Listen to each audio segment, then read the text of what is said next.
Hey everybody, this is Edith from the Completely Dressed Anachronist. In this video, I am going to be showing you how to make a Turk's head knot. This particular knot that I'm going to show you is what's known as a 5-lead 4-bite knot. And what that means is that it's made up of 5 strands, what we would call strands. And you can see those. This one's actually a better one to show. You can see those here. 1, 2, 3, 4, 5. And 4 bites. A bite is a bend in a knot in the rope. So in Turk's head terms, those manifest as scallops along the top edge. So when I say a 4-bite Turk's head, I mean that there's going to be 4, 1, 2, 3, 4 of those scalloped edges on the top of the knot. Turk's heads are formed around a cylinder. In this case, I've just done it around a Sharpie. You can do them around tassels, which is a good purpose for them, the reason that I wanted to know, or around any kind of a cylinder. You can even work them flat, but I'm not going to be showing you how to do that. You could even use spools to learn how to do this, and any kind of thread that you might have on hand to learn how to do this. So whatever you have to use, like a Sharpie, would be fine to learn. I'm going to show you how to do this using some yarn, a yarn needle, and then I just have this thick marker that I'm going to work around. I'm going to show you this one real quick before I get into that. Basically, what we're doing when we're creating these Turk's head knots is working a single strand around the cylinder in a couple different ways to create this woven pattern that creates the knot. Unlike traditional braiding, where you have however many strands you're using, which have however many ends that you can just kind of pass back and forth to each other, you only have the one strand. So you have to weave it in with itself around the cylinder to create basically a full loop. The other thing I want to mention is that I don't want you to get confused as we're working this. All of the strands of the knot, the leads of the knot, are made up of 3 passes, or I'm sorry, 3 repetitions would be the better word to use. Ignore those for now. We have to create the knot first, and then we can go in and fill it in with these other repetitions to fill out the knot. So don't get confused when I say passes or leads or strands. I'm not talking about there being 3 here. I'm talking about the basic building blocks of the knot. Turk's head knots are woven together. So if you know how weaving works, you're already 80% of the way to knowing how to do a Turk's head knot.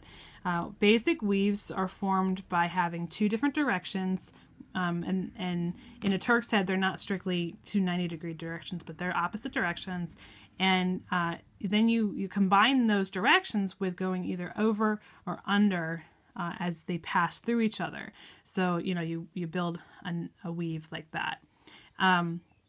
That's how Turk's heads work. So if you can remember that, you really are a long way towards remembering how to do these on your own without help. So to start, we're going to just take the starting end and leave about 2.5 to 3 inches of it left. Place it on your cylinder and bring the thread around once and go ahead and cross it. What we've just done there is what's called a pass. So every time you go around the cylinder from your starting point around, that's one pass. In this particular knot, pass number 1 creates 2 of the leads, and those 2 leads work in 2 different directions. So we've just established the starting point of our weave, and that is that lead number 1 works underneath lead number 2. If you can remember this, you are well on your way to remembering how the rest of it works. The other thing to remember is the next step is we're going to bring this back around. So this comes around, crosses over, and comes straight back around to our starting point. And then when it crosses back over here, right here, this one and this one create the outside edges of the knot. We kind of have a tendency to think that as we're building something with a weave, we're going from one end of the weave to the other. So we might think that the next one goes here. It doesn't. It's the other side. And we're going to then fill in the rest of the knot, working our way back over. So what that means is, in this case where we've got 4 leads building the knot, we have 3 in place, and the other 2 are going to lay here and here. So just remember that as well. So don't get yourself tripped up thinking you're supposed to go there. Keep it a little separated. And now, weaving. We can remember what to do here if we reference our first point. So the lead number 1 went under lead number 2. So we know that there's 2 more leads that are here that we can't see yet.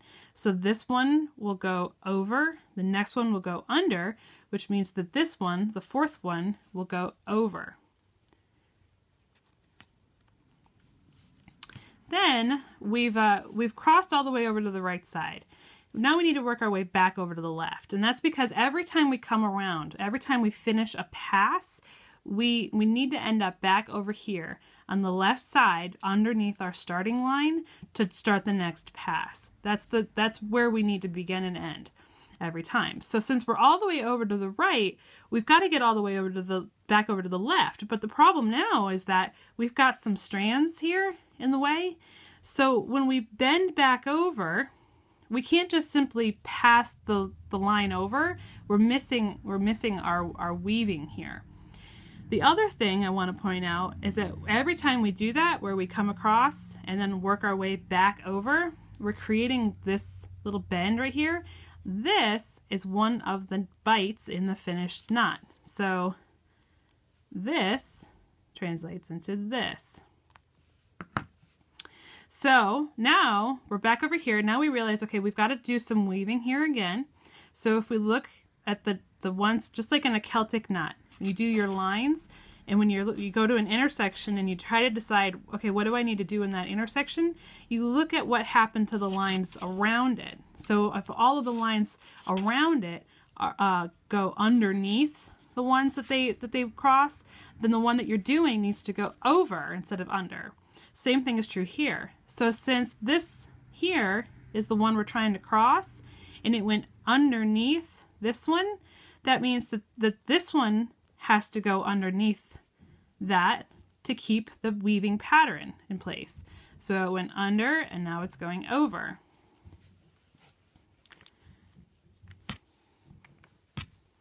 Okay, and now keep that kind of loose there. You're gonna want to you don't want to make this too tight, because that can kind of be a killer to learning this, making them too tight to start.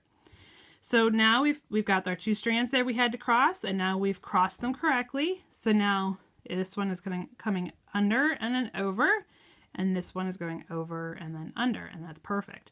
So now we're back over on the left side, where we're going to continue to bring our working line around back to our starting point.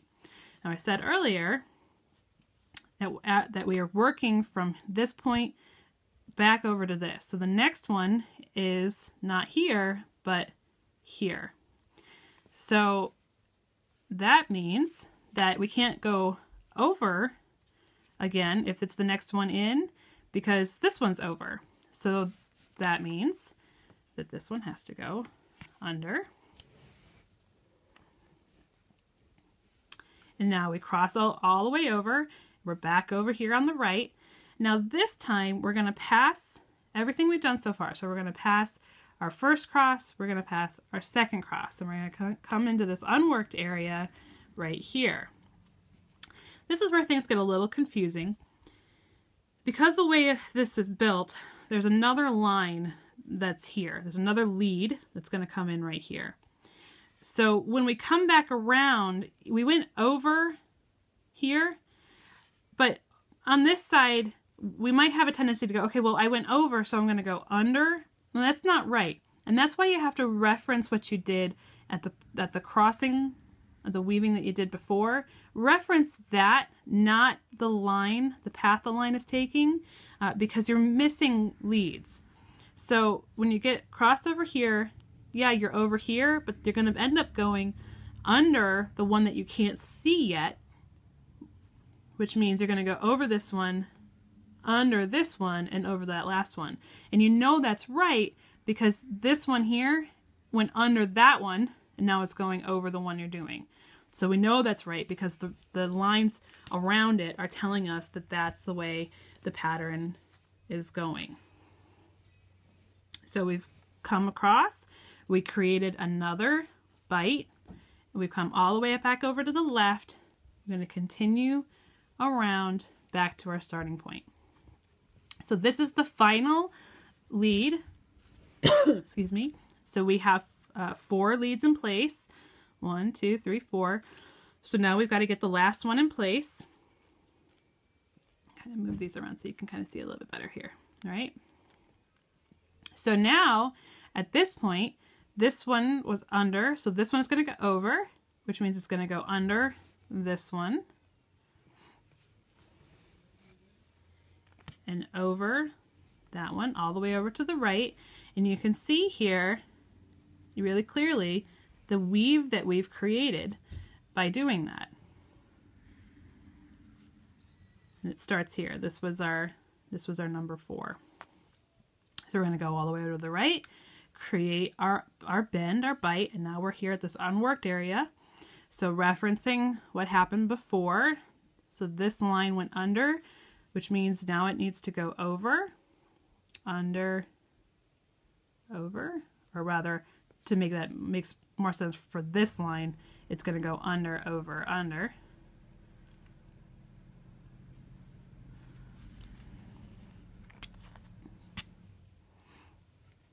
All right. Back around, and we are back at our starting point. Now, pardon me again. So we've now created all 5 leads. The party's all here. 1, 2, 3, 4, 5. And we've created all 4 bites because now what we realize when we get to the end here is that that very first cross that we made right here created the 4th bite. It was there all along. We just couldn't see it until we had the last lead in place. So we have our 4 bites, our 5 leads, and we're done. So that's the knot. We're done with the knot. But now is the point in time where we go and fill it back in. And we turn it from this, which is pretty scarce, into this. And to do that, all we do is just follow the path that we've already created. Now we repeat the knot, but instead of having to think about the over-under, we're basically just going to follow what we've already established.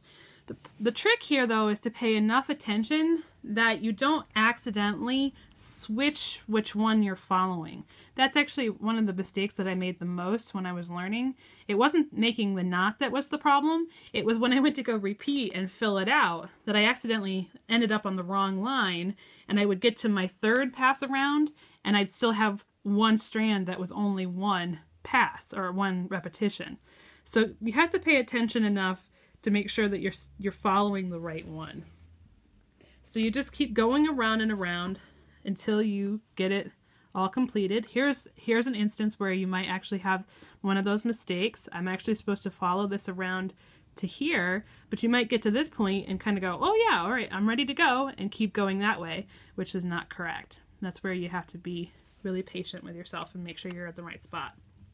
The other thing you want to make sure is as you're doing this, don't cross the repetitions. So I came in here and here they are, they're laying together here. I don't want to get to the other side of that line and have them then switch places, so now they're laying this way. And that really comes in handy when you go to tighten everything down. So when you go to tighten, I'm not going to finish that one because it'll take a while to do that, but I'll just go back to this one. When you tighten the knot down, so I've done all of my work, I repeated it out, I've filled it in. When you go to tighten, you have two ends that you can pull on. Now, unfortunately, if you just pull on these, they don't pull correctly. It's not that neat of a knot that it can just automatically know where you're trying to pull it to and tighten all the way around. You'll only end up tightening, you know, a little bit over here and a little bit over here, and that's about it.